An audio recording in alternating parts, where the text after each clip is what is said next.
मंगलमूर्ति सद्गुरु मिलवे सर्वाधार।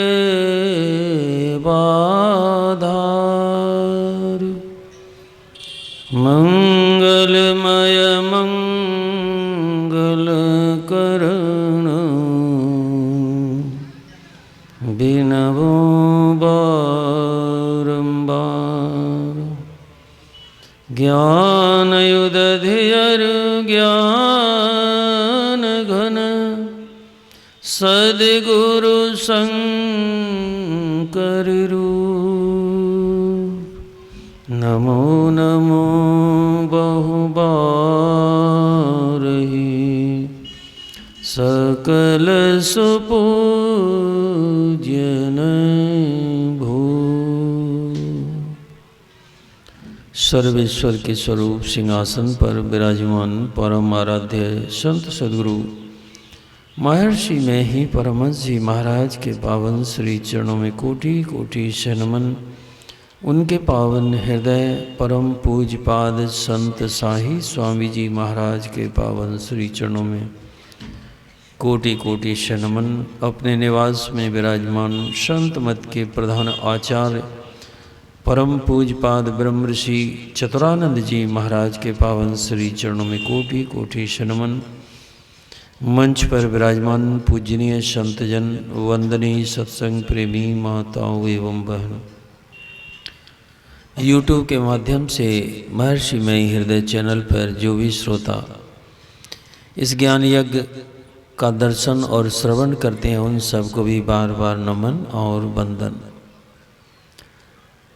अभी रामचरितमानस के पाठ से बड़े भाग्य मानुष तन पावा भगवान राम का उपदेश और ईश्वर की कृपा। थोड़ा कम आवाज। ईश्वर की कृपा का भी वर्णन हुआ। कबहु की करी करुणा नर देहि देतई सुबिनो हेतु सनेहि। कभी परमात्मा कृपा करके मनुष्य का शरीर देते हैं। इसमें परमात्मा की कृपा का क्या महत्व है। एक कोई छोटा बच्चा है और आप उससे कुछ गलती हुई है और आपने उसको धूप में खड़ा कर दिया है। बच्चा धूप से तिल मिलाता है, पसीना बहाता है, आंसू टपकते हैं, रोता है और आप वहाँ छाया में खड़े होकर के आराम से उसको देख रहे हैं। कितनी देर देखेंगे? आपके अंदर जो करुणा है जो प्रकट होगी और आप उस बच्चे को फिर छाया में लाएंगे और उसकी गलती ना हो उसको समझाने का प्रयास करेंगे। ठीक वैसे ही आपके साथ अर्थात जीवात्मा के साथ भी होता है। जीवात्मा को मनुष्य का शरीर मिला लेकिन उसने मनुष्य वाले काम नहीं किए। क्या किया? जो नहीं करना चाहिए वो किया और जो करना चाहिए वह नहीं किया। परहित सरिस धर्म नहीं भाई पर पीड़ा सम नहीं अधमाई। दूसरों को सुख देने के बराबर कोई पुण्य नहीं है और दूसरों को दुख देने के बराबर कोई पाप नहीं है। और वही काम लोग करते हैं।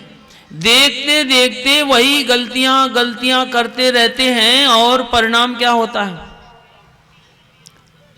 कभी प्यासे को पानी पिलाया नहीं, बाद अमृत पिलाने से क्या फायदा। कभी रूठे हुए को कभी हंसाया नहीं, कभी लोगों को प्रसन्न, कभी किसी से मिलते हैं तो कम से कम चेहरा लटका करके मत मिलिए, तो अपने चेहरे पर प्रसन्नता रखिए ताकि दूसरे के चेहरे पर भी प्रसन्नता हो। कितना अच्छा लगेगा जब मिलते हैं। और क्यों? अरे जिससे आप मिलने सामने हैं वो भी परमात्मा है। आपकी बुद्धि स्वीकार नहीं करती है, कारण क्योंकि बुद्धि सत्संग नहीं करती है। और सत्संग नहीं, सत्संग सत्य बात को स्वीकार करना, यही सत्संग है। आप विचार करके देखिए, आपका शरीर किस मसाले से बना है, और आपके पड़ोसी का शरीर जिससे आप ईर्ष्या द्वेष जलन रखते हैं, चारों पैर आठों पैर लड़ाई का ही दिमाग रखते हैं, उसका शरीर किससे बना है? आपका घर किस शरीर से बना है? आवाज सीटी नहीं आनी चाहिए। आपका घर जिस ईंट से बना है, जिस लोहे छड़ सीमेंट से बना है, वो सब कहां से पैदा हुआ है? मिट्टी से। और कोई चीज है उसमें?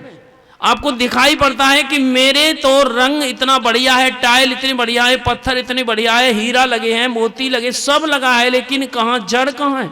स्रोत क्या है उसका? स्रोत केवल मिट्टी है, और जो मिट्टी है वो मिट्टी में मिल करके रहती है, ये नियम है। फिर आपके पास विशेष क्या चीज है? और जैसे आपने अपने मकान को बनाया तो उसमें पानी की जरूरत पड़ी, तो पड़ोसी ने भी वैसा ही बनाया है। जो चीज औरों के मकान में लगी है वो आपके मकान में लगी है, और आपका असली मकान ये शरीर है। गोस्वामी जी तुलसीदास जी महाराज रामचरितमानस में संकेत भी लिखते हैं, क्षिति जल पावक गगन समीरा, पंच रचित अति अधम शरीरा। माइक की आवाज खराब हो गया है जी। नहीं, वो माइक वहीं से छेड़छाड़ किया जा रहा है। आपसे नहीं चलता है तो छोड़ के चले जाइए, कोई ना कोई कारण है जो आप ऐसा कर रहे हैं।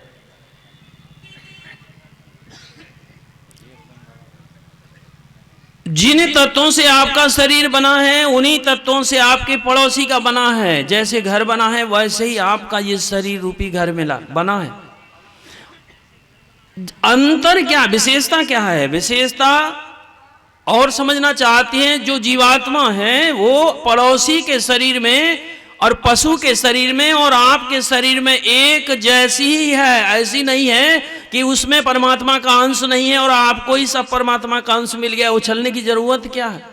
परमात्मा का अंश सबके पास वैसे ही है। और उसका वर्णन गोस्वामी तुलसीदास जी महाराज बड़े आराम से लिख देते हैं, ईश्वर अंश जीव अविनाशी, चेतन अमल सहज सुख राशि। ऐसा नहीं है किसी जीवात्मा को दुख का खजाना मिला हो और किसी जीवात्मा को सुख का मिला हो, सब में वही समान रूप से है। जब वह ईश्वर का अंश है, अंतर कहाँ है? अंतर तो आपकी बुद्धि और मन में है। और बुद्धि और मन को ठीक करने की बात सुबह भी आप सुन रहे थे। बुद्धि, जिनकी निश्चयात्मक बुद्धि होती है, जिनकी बुद्धि निश्चय कर लेती है, वो डगमग नहीं करते हैं। आप ही जब जान लेते हैं कि ये भी मेरा बेटा है और ये भी मेरा बेटा है, तो दोनों में फर्क आप कहाँ रखते हैं? और जिसने इसकी रचना की है वो फर्क कैसे रखेगा? फर्क तो आपके दिमाग में घुसा हुआ है और आपके मन में घुसा हुआ है, और वह सुधार कहाँ से होगा? और नहीं सुधार हुआ तो परिणाम क्या होगा?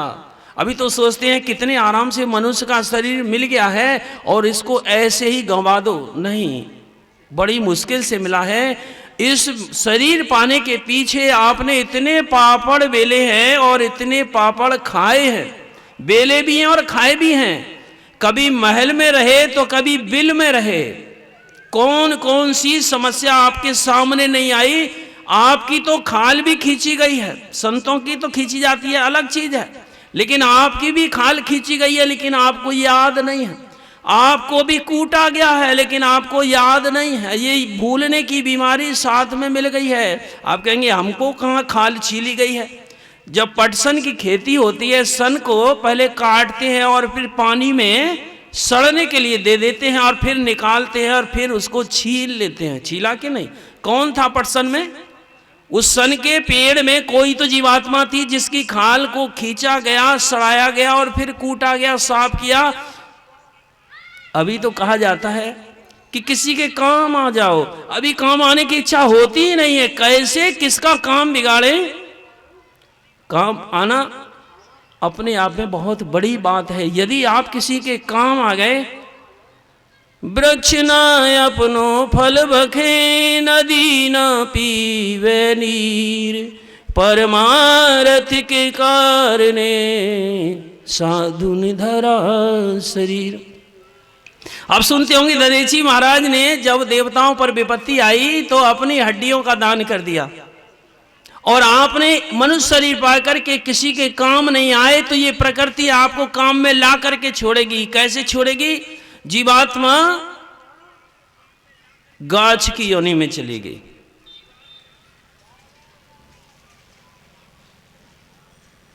गाछ की योनि में चली गई, कोई जीवात्मा तो होगी। और गाछ कितने अनगिनत गाछ है, कभी काम नहीं आए और काम आना पड़ेगा। जैसे सन में से रस्सी बना करके दूसरों की सेवा में काम आई कि नहीं आई? कोई पेड़ है आम का और कोई उस पर से फल कौन खाता है? पेड़ खाता है। अच्छा, कार्बन डाइऑक्साइड आप देते हैं कि पेड़ देता है? आप ऑक्सीजन लेते हैं और वो ऑक्सीजन देता है। परोपकार नहीं किया, करना पड़ेगा। अपने आप मनुष्य शरीर पा करके परोपकार करते हैं तो बढ़िया है, और नहीं तो प्रकृति करवाएगी। कोई आकर के दातुन काटेगा, एक बार भी आप मना नहीं करेंगे। कोई आकर जड़ से काट कर तखत और चौकी कुर्सी बना देगा, एक बार भी आपको परेशानी नहीं होगी। देना पड़ेगा, और जब देने का भाव अभी बना लें, अपने जीवन को अभी कल्याण के पथ पर लगा दें, तो कैसा होगा? प्रकृति तो करवाएगी। प्रभु ने मानुष जन्म तुमको कैसा दिया, सोच रे मन इसे पा भला क्या किया। ऐसा शरीर मिला और इसको पा करके क्या किया? अपने आप में विचार करके देखिए। ऐसे जीवन बीतने के लिए मिला है? नहीं, इस जीवन को, ये लॉटरी खुली है, लॉटरी। इसमें जो अब की पासा ना पड़ा फिर 84 जाए। यदि अब इस बार काम नहीं बना सके, फिर 84 का चक्कर तैयार है। और 84 को पार करने के लिए 84 अंगुल का ये शरीर है। नाप के देखिए आप अपने हाथ से, आपके हाथ की लंबाई, और इसमें 3.5 हाथ, और एक हाथ में 2 बालिश ऐसे नाप करके देखिए। और एक बालिश में 12 अंगुल होते हैं, और 12 सत्ते 84। देखिए क्या डिजाइन बना करके भेजा है। और ऐसी अद्भुत कृति है ये, परमात्मा ने अब तक एक बार भी मॉडल चेंज नहीं किया है। आप देखते हैं नई नई कार आती हैं, रोज नई नई डिजाइन, कहीं हेडलाइट होगी तो कहीं हॉर्न होगा तो कहीं कुछ होगा, कहीं कुछ होगा, सब बदलते बदलते कैसा बदल दिया है। और इसने जो बनाया है, जब से बनाया है तो एक बार भी आंख पैर में नहीं लगाई है। लगाई है? कान जहां लगाए हैं पैर में नहीं लगाए हैं, ऊपर लगाए हैं। क्यों लगाए हैं? सब में संकेत है, ज्ञान भरा हुआ है इसमें। जैसे नीचे जाते हैं वैसे ही ज्ञान में कमी होती है, और जैसे आप ऊपर जाते हैं ज्ञान में बढ़ोतरी होती है। सब कुछ घटना आपके साथ घटित होती है, लेकिन सावधान कौन होगा? जो सत्संग सुनेगा वही सावधान होगा। जो साधन करेगा, दीक्षा लेगा, जो साधन करेगा, और वही साधना में सफल होगा, और एक दिन अपने स्वरूप को प्राप्त करके तब वो बड़े भाग्य।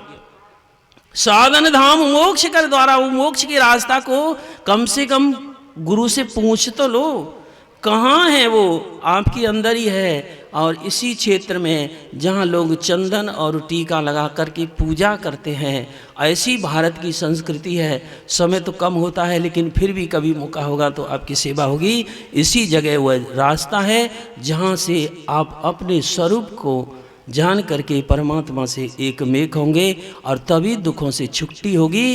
तो आप 10 ट्रैक्टर खरीदिए, 10 जहाज खरीदिए, 10 ट्रक खरीदिए, और आप एक कोठी की बात छोड़ दी, 100 कोठी आपको बड़े महानगर में बना करके कोई फ्री में दे दे, आप एक कोठी का ही सुख लेंगे। 100 कोठी में एक साथ जाकर के सो सकते हैं, फिर इच्छा किस बात की? आपको एक पलंग की ज़रूरत होती है और कोई 100 पलंग दे दे, हीरा से जड़ा करके 100 पलंग का सुख आप ले सकते हैं? नहीं ले सकते। तो फिर 100 की चाहना क्यों, जब एक करवट से ही आप सो सकते हैं। ऐसा नहीं कि कभी इस करवट कभी इस करवट कभी इस करवट, तो तीनों करवट से एक साथ सो जाएंगे, कभी नहीं होता है। एक ही करवट से जब एक ही सब सूत्र कहता है तो उस एक को प्राप्त करने की चाहना क्यों नहीं हो, और वह काम पूरा क्यों नहीं हो? और जब भी पूरा होगा तो इस मनुष्य शरीर में होगा। यही थोड़ा सा आप लोगों की सेवा में और उस महाधिवेशन में आप लोग सहयोग करें, और नहीं तो कम से कम अपनी उपस्थिति वहाँ पर जरूर दें। श्री सद्गुरु महाराज की जय। और उसकी तिथि है 18, 19, 20 मार्च। 18, 19, 20 मार्च, सहरसा सौर बाजार।